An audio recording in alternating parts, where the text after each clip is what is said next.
Good afternoon and evening. I'm 7 First Alert meteorologist Mike Taylor with an outlook on your forecast going into the work week ahead.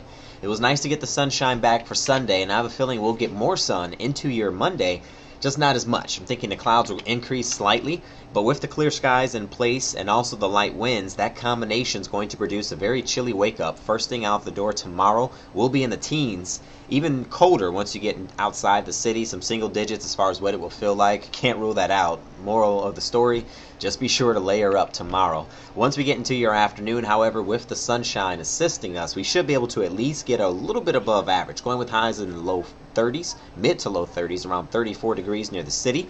Once we get to the drive home, however, you'll notice the clouds increasing.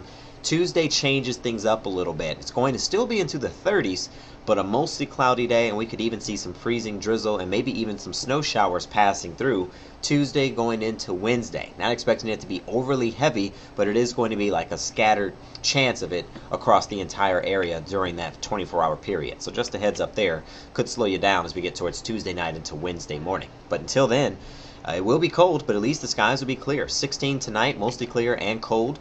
Plan your day forecast, back to work and school tomorrow. The cold start in the morning. By the afternoon, will be partly cloudy, going with the high of 34. We turn cloudy from Monday night with 27 as the temperature. And then looking at the 7-day forecast, few chances of seeing some snow showers and some freezing drizzle like I was mentioning. That's for Tuesday and Wednesday. Then something's brewing again for the closeout of next week into next weekend. Right now, it looks like the bulk of that energy will be south of Michigan, but it's something worth watching. At the least, we have at least a chance of seeing some snow Friday going into Saturday, and models are hinting at some very cold air right behind that system that makes its first appearance next Sunday. And thanks for joining us here at WXYZ.com to get your forecast information. Next planned update will be by Kevin for your Monday morning.